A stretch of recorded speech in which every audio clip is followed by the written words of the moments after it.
All right, guys. So it is our Tuesday night team training. I'm so excited for our guest speaker tonight. Megan, I'm going to say it, and I think I should be able to say it as a Polak, but I might mess it up. Megan Mozakowski, right? Is that how you say it? I'm hoping she's like, it is pretty decent. You know, like mine is actually Wachinski, which people would never know, and then Kozlowski is pretty straightforward.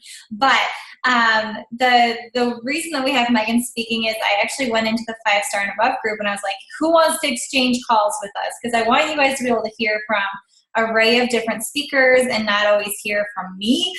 So you're able to hear from other people and get good insights from them. And I saw Megan comment, and actually she messaged me, and as soon as she started talking to me, I'm like, yes, this is exactly what our team needs. And I was telling you guys in our team group how, she said she'd been stuck at 1-star for a little bit and then was able to just kind of change up the vision and share with her team what she wanted to do and change the way that she was mentoring them, and things started to take off. And I thought, oh my gosh, how many times have each one of us gotten in our own ways and gotten stuck, whether you're coach status or your 5-star plus status, and you just kind of get stuck in your tracks.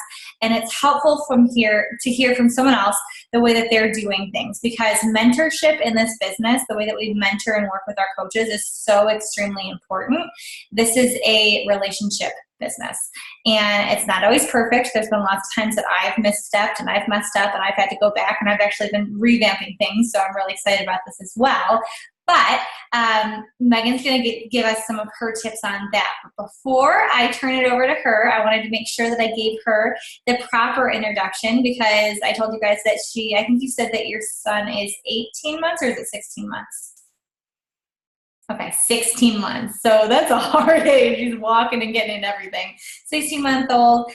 She's married. She also is basically a retired RN, which is amazing. She's officially, you guys, an elite 2020 team. So what that means is that for this year, she's already earned elite.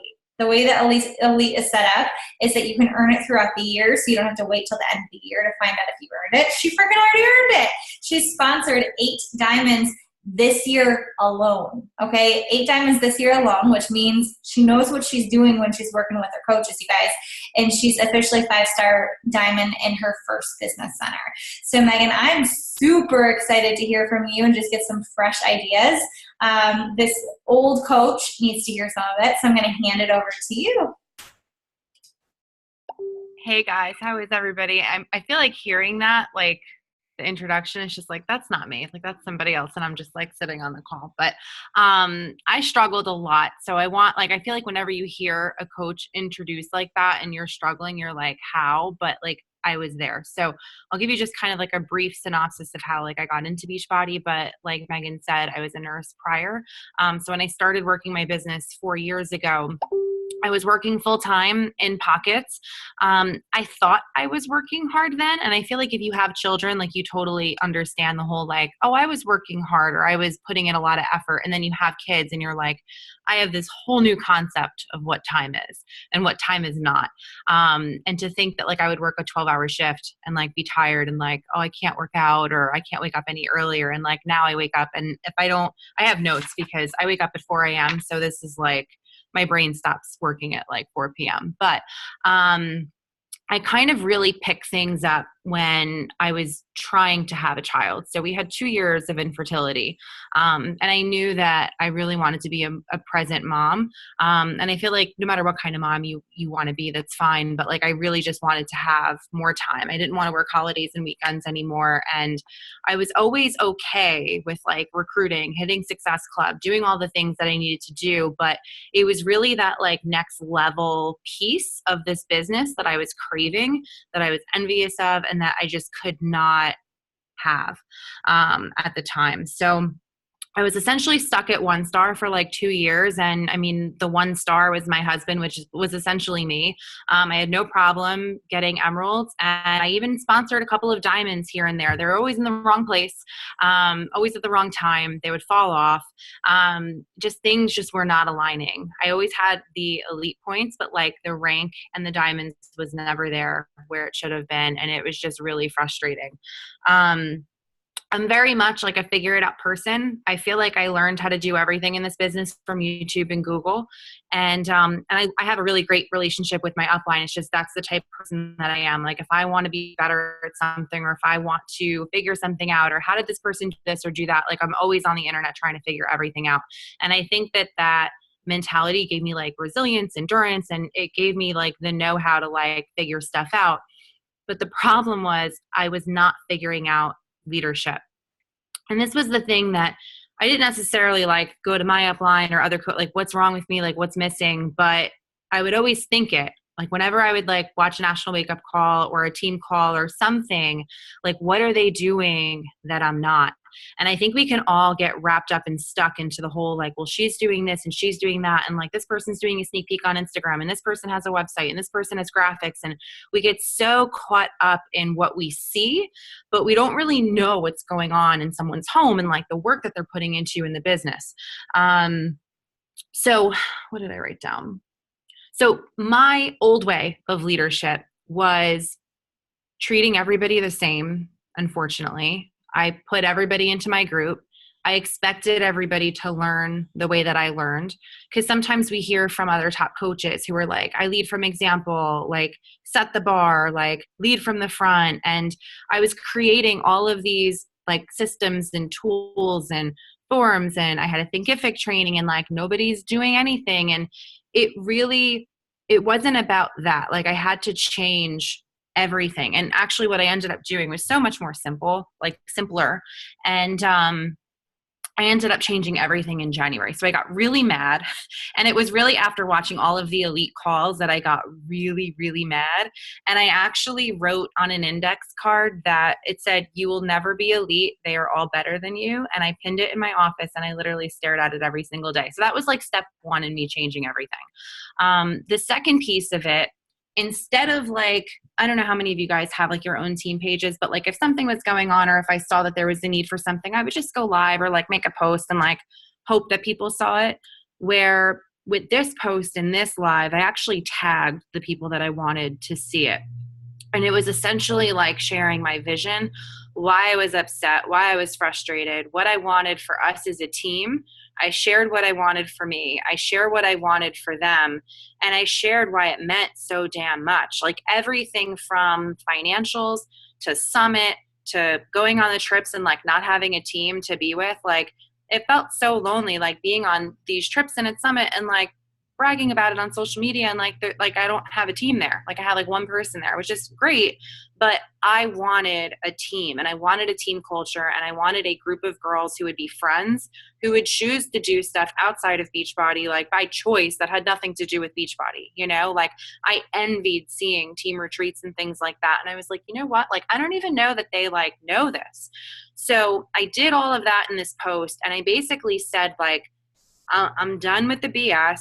If you want to work, if you have goals, I want to help you. I don't care who your coach is. I want to work with anybody who wants to work. If your goal is to simply make $100 a month, like I want to help you. And then like, it wasn't like, oh, if you want to be diamond, I want to help you. It was, I want to help everyone who wants to be helped. So what I did, I'm very much like a paper and pen person. Like I can't even like fathom like doing like one of those Kindle books. Like I need like tangible like paper.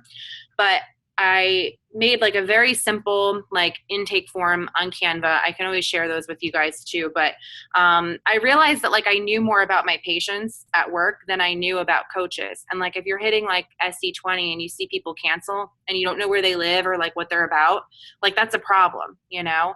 So it was really like a gut check that like I needed to know my people a whole lot better in order to have retention and for them to grow and enjoy like the whole process. So on every piece of paper, every coach had one, I would write their why, their goals, what their schedule was like, what their family was like, their circumstances, what they've tried in the past, what they struggled with most. I asked them to tell me what to remind them of when if they were to fall off or if they were struggling. Like I really got personal with this.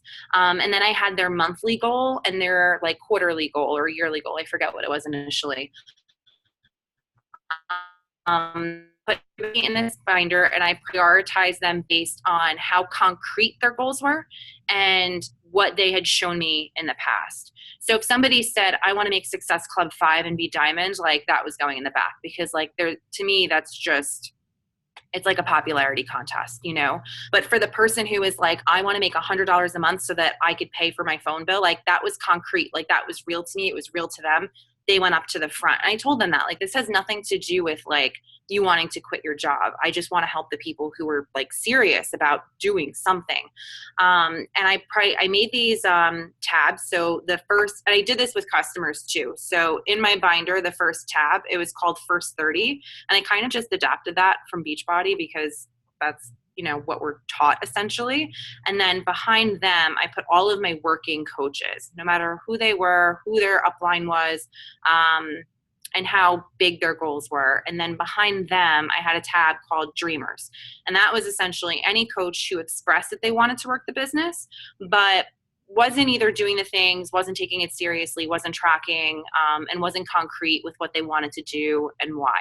But what I did, like literally every other day, I opened up that binder. I started at the front with anybody who had joined in the first 30 days, and I would just make my way through. And this is where I really started to change, because the old me would have reached out to someone and said, how's everything going? And what do people say? Fine. What does fine mean? Not fine, you know? So I got more specific with my follow-ups with my people. So instead of saying, how's everything going? I would say, hey, your posts have looked amazing this week. How are your conversations going? Tell me about them. Because that would actually foster a conversation about what I knew was probably not going well, you know, because if you see a coach that's posting perfectly and they're not signing anybody up, what's going on? They're either not doing personal development, they're afraid of having the conversations, or they need help with conversations. So I got specific with each of them. I would do social media audits with them. I would ask them to see screenshots of conversations and helping them. And I don't want to say hand-holding because I feel like that doesn't sound nice, but that's literally what I was doing. I was just helping them with the simple basics that surprisingly so many coaches have a hard time with.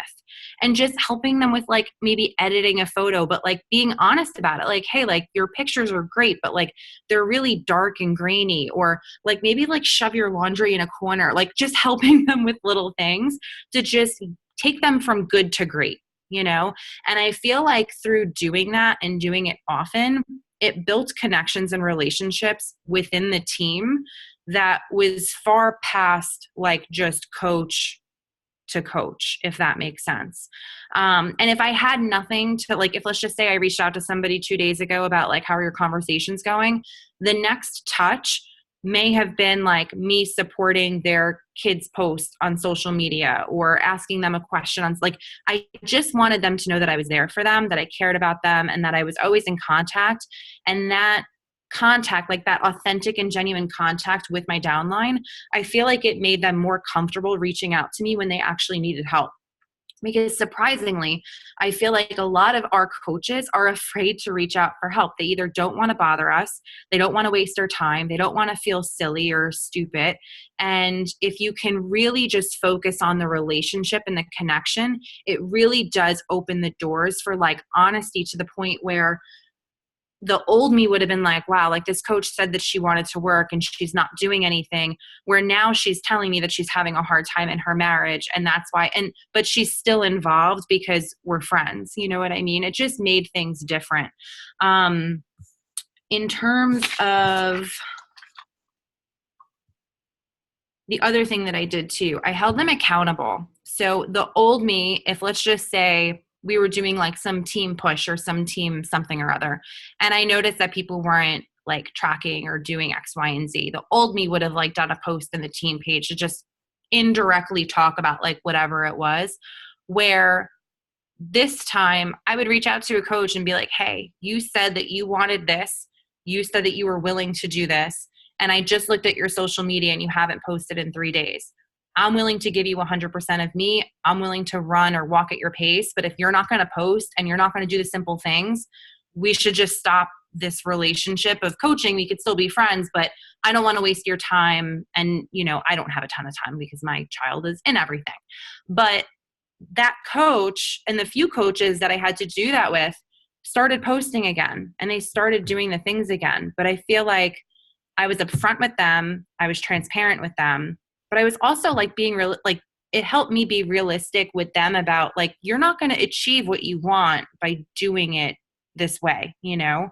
But that definitely helped. In terms of like team culture, I feel like celebrating all of the wins has been huge. And I feel like some coaches do get they have a hard time with challenge packs and all of that. It's a learning experience. But if I saw that somebody did something, even if it was a free trial, like I would celebrate the crap out of that, because I wanted them to just feel good about what they were doing. Because if somebody feels good, if they're happy, if they have friends, and if they're making a difference, they're going to stick around, and that helps retention. In terms of the team culture that I wanted to create, I told these guys that like I wanted a retreat. But the last thing I wanted to do as a 1-star diamond coach who didn't have a whole lot of money was be like, we're going to go on this team retreat, and then like nobody qualify and me look silly, or like one person qualify and like that would be weird too. So what they ended up doing, I told them that I've always wanted to go on a team retreat, but I said like 5 of you have to become diamond. And this is like a team reward. So you guys got to help each other. You have to help each other with posts, ideas, groups, whatever. But if 5 of you can become diamond, we'll do a retreat. And it ended up happening. And I feel like I could see them like supporting one another, helping one another. And I felt like friendships started to be made, because it wasn't like I'm just out for myself trying to hit Success Club. It really became like, I really want to have this too. And I feel like the ones that I did have shared the same vision and wanted the same things, which was, convenient and nice, because that's like what we all want. I feel like looking back, like 2 years ago, I was always on the hunt for like working coaches. Like, how do I do ads? How do I, do these call to actions? And like, where are these coaches finding these working coaches? And I feel like we're all out there like looking for a coach that like has something on their like shirt that says like working coach. And I know that different successful coaches in this business do things differently, but I've always been like, and I started as a discount coach, but I feel like my best coaches and most of my diamonds and most of my leaders have started as discount coaches. They started skeptical. They started only wanting to work on themselves. And I feel like you certainly can go find or recruit working coaches, but don't discount the people that you have, because they just might need a little extra TLC, a little extra mentoring, a little pat on the back, celebration. And it really is incredible to see people who said that they never wanted to do anything, I was one of them, really emerge into being like your best teammates and coaches for sure. So I feel like if I could have any advice, if any of you have kids, I would think of how you would feel if like you dropped your son or daughter off at whatever kind of practice, cheerleading, football, whatever it is. How would you want their coach to be? Because I know that I wouldn't want to see a coach be like, there's your group, go. You would want them to like encourage your kid, introduce them to everyone, make them feel like they belonged, make them feel like appreciated, celebrated. You would want them to actually point out their weaknesses and help them make those strengths. And you would want them to have a relationship where they felt comfortable. That like, if let's just say they weren't comfortable coming to mom or dad for something, they would be comfortable going to that coach or teacher. So think of that kind of relationship with this, because I feel like it's so easy for us to think, well, like this coach has an apprenticeship or a Thinkific training or a website training, and I don't know how to do all of these things, where you really can create a massive or a successful team by just being you and putting the coach back in coaching and coaching them, I think another thing is to take full responsibility of wherever your business is right now, whether it's great, not so great, somewhere in between. I feel like we all have this at some point or another. I've had a bunch of diamond coaches actually, like I have, I think 3 lifetime diamonds that don't even coach anymore. Like, I feel like I forget who said it, but the phrase was new level, new devil. And I feel like it is as high as you climb, like there's more stress and just more issues are just different. And they have like, or lose, I guess. But that feeling of like, oh my God, like that's never going to go away. So I feel like just accepting that, embracing it. Every time you go down, you're going to go back up again as long as you stay the course. And if you do feel stuck in your business, it's most likely something that you're going to have to like unlock yourself.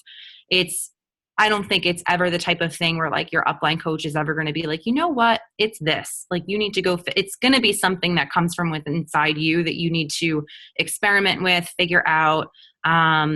Personal development, obviously. I think one of my favorite leadership books was Build to Last by Keith Callahan. I think that was his name. Super small, phenomenal. You can get it on Amazon. And I think we're always told to lead from the front, which is true. You have to. And I feel like your coaches are always going to probably do like a quarter or a half of what you do. Like we hear that all the time. But I also think it's important to push from the back, and be in the trenches and be behind so that you not only see what your people are doing, but that you can help them with the things that you might forget how hard it was. Like if you've been a coach for like 3 years, you might forget how hard it was to post on social media or have a conversation or reach out to that like colleague that you're nervous about talking to. But getting down to their level and really helping them step by step is amazing. And then the one leadership thing that I did implement after Summit was from Kim Fitzpatrick's session, and it's the pods on Facebook. I'm kind of type A and OCD, so like the notifications usually like bother the crap out of me, but I'm like, you know what? She's really successful, so like it's working for her. Maybe I'll give it a shot. So I created pods. So I have one for all of my coaches who are interested in coaching but haven't made Emerald yet. One for Emerald coaches who are growing.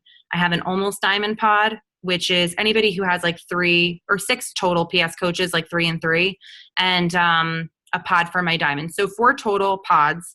And I basically, in my Facebook, it's like pod, my team name, and then like the name of the pod. But it's an easy way for me to connect with like 100 of them in a matter of seconds. So like it's Tuesday. Instead of assuming that everybody's going to see my, sponsorship drill down post in my team page, I was able to message them and actually see who saw it. But I'm able to get those messages out more efficiently and touch more people. And I feel like it opens the door for people to ask questions, like especially newer coaches that aren't comfortable like sharing a screenshot in like your team page. Ask questions about conversations and like logistical things too. Like I had one coach today that asked a question about pumpkin spice, and another new coach was like, did you look at the FAQ? And I'm like, this is amazing because they're helping one another. I don't have to be as hands-on. So like you have emerging leaders, and then you're also kind of creating this inner team, like they're with their peers of like, in the same place in their business. They're all kind of together, but they're kind of competing in like a good way too, because every Thursday somebody gets celebrated and moved out into the next one. So that was like my like huge takeaway from Summit that has been working amazing for me mentorship wise. But I think that's all that I have, but I'm definitely open for questions if any of you guys have them. I love that, Megan, and I just love, we do look around and we look at, even last night at 3 a.m. while I'm nursing my son, I'm like, ooh, how did she create that Instagram ad for, inviting to coaching? And, you just see all these things all over the place that you see coaches doing, and you think, oh my gosh, I can't be successful because I don't know how to do that stuff. When really, guys, we forget that just coaching your coaches, working closely with them, helping them stick to the goals that they set out for, because with health and fitness, how many of us fall off track with our nutrition and our like workouts, right? And then we have our challenge groups to kind of pull us back in. Same thing with the coaching side of it. Like we need to hold our coaches accountable to doing the things too, right? Okay, so a couple questions. And guys, if you guys have questions, put them on the right side of the little chat bar and we can read through them. My first one was, how often are you touching base with your coaches that you like have in that binder? So the newer ones, I try to do every other day if they're within their first month, because I was feeling really guilty about if I saw a cancellation, and I'm like, what if I could have, should have, so if I can touch them every other day, if they do go inactive or cancel, I at least feel like I authentically did everything possible to give them a great experience. And that can be a how are you doing message to just simply commenting on like a photo on their Facebook, but some kind of touch every other day, so that I know that I'm keeping that open relationship so that if they do need something, they're comfortable asking me.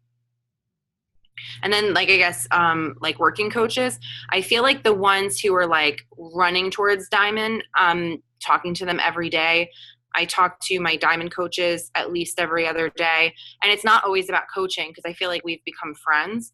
And the ones who are working, I want to say maybe once a week on average, depending on who they are. I love that. It's almost like you could plan out, 20 minutes that you go through and connect, have, as we connect with new followers, guys, we connect with our team as well. So I love that.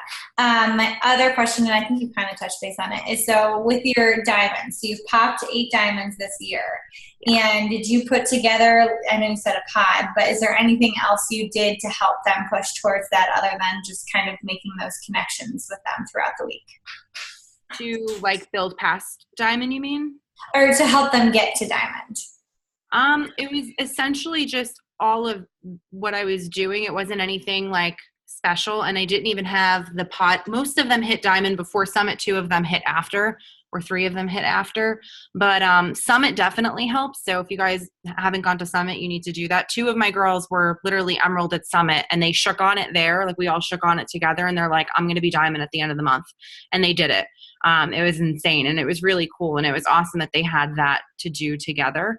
And then I think too, once you have like 1 or 2 pop, and if let's just say you're a Diamond coach or you're a newer coach, the second you have a coach help somebody, if you celebrate that, that can become contagious and infectious, and that's like the best kind of like thing that I want to catch, But if you have an Emerald pop, celebrating the crowd, because you want that momentum to go. So like once I had 2 diamonds, I felt like the other ones were like, well, if she could do it, and it just really did spread. And what I had them start doing anytime they've been hitting Diamond, I have them lead a team call, and then I have them go live in my team page and tell their Diamond story, like kind of how they got into coaching, setbacks, successes, just what it took to get there. And I'm saving them all in a unit in my team page because I want all of the newer coaches and all of their coaches to see them as leaders and to see how different they all are and how different their stories are. So that they could see that, a top coach doesn't just look one way, if that makes sense. I love that. Okay, so Jamie said when you shared your your vision and hopes in your team page, did you get runners from that? Or was this more about your own posture belief moving forward and then went on to enroll runners? A lot of runners from that. I want to say out of the 8 diamonds this year, 2 of them are newer, 2 or 3 of them are newer, but some of them had been coaches for like 2 years, but like they just, I don't know if I lit the fire or if they lit it themselves, but I had coaches who were stuck at like a little bit more than Emerald who finally started to, work towards Diamond and become consistent. So most of my, honestly, guys, I rarely recruit like working coaches, rarely. I don't do sneak peeks, which I know is crazy. But and I enroll about 8+ coaches a month. And most of them are in it for the discount. But I firmly believe that if you can have somebody get results, if you can show them a good time, if they feel like they're supported, and you can have them connect with other people on the team, they're more likely to stick around and be open to coaching. And that's kind of like my style, I guess, in the business. Okay, so I'm going to have you touch base on that. So if you enroll, because I think that's I actually did a training on this last week for our team on enrolling for the discount and then moving them through it. So walk us through your process. You enroll them as like a challenger, and then what are the steps from that point? So most of my people are enrolled as coaches, even if they don't want to be a coach, because I just think that that's the best way to do it, the best membership, and it's cheaper. And if they enroll as a coach, I can at least put them in my team page.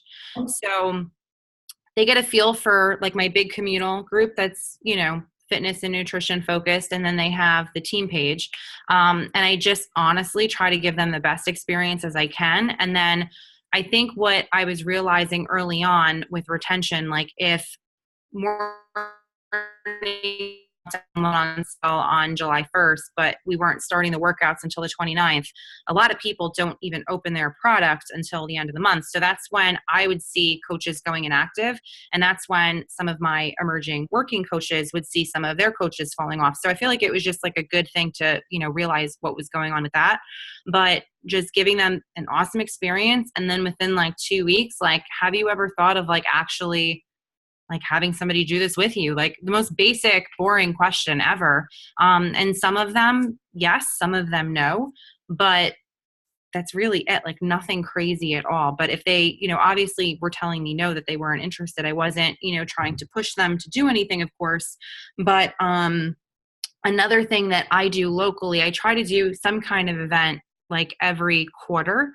I do have a lot of people that are local to me, but I have people from everywhere now. But whether we go to the beach, go out for drinks, it's fall, wineries, but trying to make it social, because I feel like people are more likely to want to be a part of a social experience than like just have another membership that they have to pay for every month, if that makes sense. That makes so much sense. And guys, this is what coaches across the network are doing. Okay, I was a discount coach. Megan was a discount coach. Probably how many out of the 26 people on here were discount coaches at first, right? I think I see Leanne raising her hand, even though we quickly switched you into a business builder. But, we all started, I see Corey, majority of us started as a discount coach. So in our head, we're like, I need builders, people who are going to run the business. 99% of the coaches, especially the people you hear on the National Wake Up Call every single week, came in because they just wanted to get healthier.